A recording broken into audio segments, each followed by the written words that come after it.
नमस्कार दोस्तों। स्वागत है आप सभी का मेरी कहानियों में। मैं हूं शिखा और एक बार फिर से आपके लिए लेकर आई हूं एक नई कहानी और उम्मीद करती हूं कि ये कहानी भी बाकी कहानियों की तरह आपको बेहद पसंद आएगी और आप पहले की तरह अपना प्यार और सपोर्ट मेरी वीडियोस पर बनाए रखेंगे। कहानी पसंद आए तो चैनल को सब्सक्राइब करना मत भूलिएगा।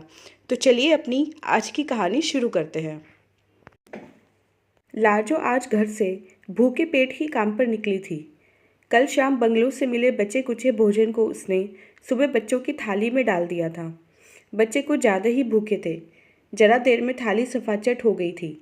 लाजो के लिए दो निवाले भी न बचे। लाजो ने लोटा भर पानी हलक में उंडेला और काम पर निकल गई। सोचा किसी बंगले की मालकिन से कुछ मांगकर पेट भर लेगी। लाजो एक रिहायशी कॉलोनी के करीब बसी झुग्गी बस्ती में रहती है। पास की 5-6 कोठियों में उसने झाड़ू पोंछे और बर्तन मांजने का काम पकड़ रखा है। 5 बरस पहले जब उसका पति ज़्यादा शराब पीने के कारण मरा था, तब उसका सोनू पेट में ही था। उसके ऊपर 2 बिटियां थीं। 3 बच्चों का पेट पालना इस महंगाई में अकेली लाजो के लिए कितना मुश्किल था, यह सिर्फ वो ही जानती थे। किराए की झुग्गी है। बच्चों को पास के प्राइमरी स्कूल में डाल रखा है। घर के किराए, बच्चों के कपड़े, फीस, किताबों में उसकी सारी कमाई छूमंतर हो जाती है। महीने बीत जाते हैं, बच्चों को दूध दही का स्वाद चखे।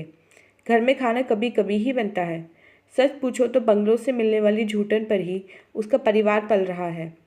लाजो पहली कोठी में काम के लिए घुसी तो मेम साहब ने कहा, लाजो आज बर्तन नहीं हैं। साफ सफाई के बाद ये लिस्ट लेकर सामने किराने की दुकान पर चलिए जाना।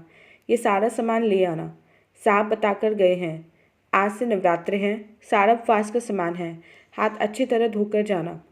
लाजो थैला लेकर किराने की दुकान पर पहुंची तो लिस्ट में लिखा सामान लाला ने निकाल कर उसके सामने रख दिया।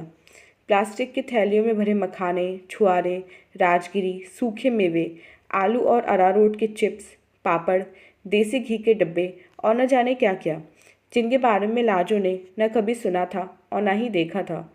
उपवास में ऐसा भोजन, इसका मतलब आज उसको इस घर से बचा कुचा रोटी दाल नहीं मिलने वाला। उसका मन भारी हो गया।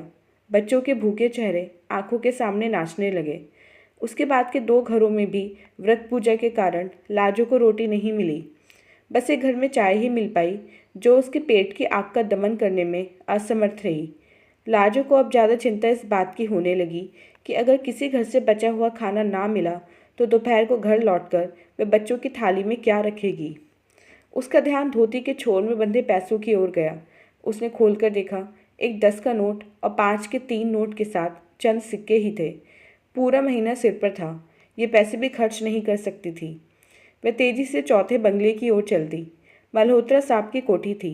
ये लोग आर्य समाजी थे। लाजो ने उनके वहाँ धार्मिक कर्मकांड कभी नहीं देखे थे। उनकी औरत तो व्रत उपवास भी नहीं करती थी। उसको उम्मीद थी कि वहाँ तो ज़रूर रोटी मिल जाएगी। लोग कई कई गुटों में खड़े बातचीत कर रहे थे। लाजो का दिल किसी अनहोनी से धड़कने लगा। बाहर खड़ी एक महिला से पूछा तो पता चला कि मल्होत्रा साहब नहीं रहे। आज 11 बजे उनका देहावसान हो गया। अंदर फर्श पर अर्थी पड़ी थी। घर की औरतें अर्थी को घेरे विलाप कर रही थीं। लाजो एक कोने में जाकर बैठ गई। 2 घंटे बीत गए। लोगों का तांता लगा हुआ था। अर्थी उठने का नाम ही नहीं ले रही थी। लाजो को खींच लगने लगी। उसकी आंतें भूख से कुलबुला रही थीं। उसे रह रहकर अपने बच्चे भी याद आ रहे थे। कोठरी के दरवाजे पर बाका इंतजार करते भूखे बैठे होंगे। दोपहर 2 बजे जाकर कहीं अर्थी उठी। मल्होत्रा मेम साहब के दारुण क्रंदन से लाजो की आंखें भी भर आईं। स्वयं के साथ घटित घटनाक्रम चलचित्र की तरह आंखों के सामने घूम गया। जब उसके पति की मृत्यु हुई थी, स्वयं का विलाप और दोनों बेटियों का हिचकिया लेकर रोना याद कर उसका गला रुंध गया। अर्थी जा चुकी थी। घर में मरघट सा सन्नाटा पसरा था। रिश्तेदार अपने अपने घर लौट गए थे। मेम साहब बच्चों सहित अपने कमरे में बंद हो गई थी। जवानी में सुहाग उजड़ गया। छोटे छोटे बच्चे थे। बेचारी लाजो ने ड्राइंग रूम ठीक करना शुरू किया। सारा फर्नीचर जो अर्थी रखने के लिए इधर उधर खिसका दिया गया था, लाजो ने अकेले खींच खींच कर जगह पर लगाया। फिर पूरे घर में झाड़ू पोछा किया। सारा काम निपटाते निपटाते 3:30 बज गए। उसकी भूख भी खत्म हो चुकी थी, मगर बच्चों की भूख याद करके उसकी चिंता बढ़ती जा रही थी। काम खत्म करके वह मल्होत्रा साहब की बूढ़ी माँ के पास आकर बैठ गई। थोड़ी देर बाद बड़ी मुश्किल से बोली, अम्मा जी मैं जाऊँ क्या? कोई काम हो तो 6 बजे तक फिर से आ जाऊँगी। बच्चे घर में अकेले मेरी प्रतीक्षा कर रहे होंगे, भूखे होंगे। अम्मा जी ने हामी भरी तो वह उठी। घर जाकर पहले नहाना होगा, फिर कुछ न कुछ तो पकाना ही पड़ेगा, चाहे 15 रुपए के चावल ही जाते वक्त खरीद लेगी। वह चलने को हुई तो पीछे से अम्मा जी की आवाज़ आई, लाजो ज़रा रुकना। लाजो पलटकर उनके पास पहुंची तो बूढ़ी औरत ने धीमे स्वर में कहा, लाजो घर से मिट्टी उठी है, सूतक लगा है। आज दोपहर का भोजन तो पक चुका था, मगर खाएगा तो कोई नहीं। रसोई में पड़ा है, सारा तू ले जा। लाजो की आंखें एक बार की चमक उठी। भागते कदमों से रसोई में पहुंची। रसोई में कढ़ाई भरकर पत्ता गोभी की सब्जी, दाल, पनीर का तरी वाली सब्जी, गरम डब्बे में रखी रोटियां, भात, पापड़, अचार और न जाने क्या क्या रखा था। अम्मा जी ने कुछ साफ पॉलीथीन की थैलियां लाजो को पकड़ा दी। लाजो ने फटाफट सारा खाना भर लिया।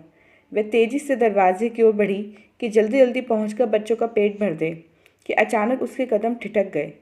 यह खाना उस घर का था जहाँ से अभी अभी एक अर्थी उठी थी। सूतक लगे घर का खाना।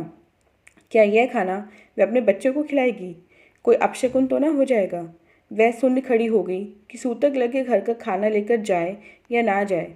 बंगलों से बचा कुचा खाना ले जाना अभी तक उसकी नियति थी। उसकी परिस्थितियां ही ऐसी थीं। ऐसे में सूतक लगे घर का खाना ले जाना भी तो परिस्थितियों के साथ समझौता ही था। पेट के आगे क्या शगुन, क्या अपशगुन। दीवार घड़ी ने 4 बजने के घंटे बजाए तो उसकी तंद्रा भंग हुई। कश्मकश के दलीलों और तर्कों पर स्वयं उसकी और बच्चों की भूख हावी हो चुकी थी। हाथ में खाने का बड़ा सा पैकेट संभाले वह लंबे लंबे डग भरते हुए घर की ओर भागी जा रही थी। आज मुद्दतों बाद उसको और उसके बच्चों को कम से कम 2 वक्त भरपेट और अच्छा खाना नसीब होने वाला था। उसको याद नहीं पड़ता इससे पहले उसने रोटी सब्जी दाल चावल इकट्ठे कब खाए थे। थी हमारी आज की कहानी। उम्मीद करते हुए कहानी आपको पसंद आई होगी।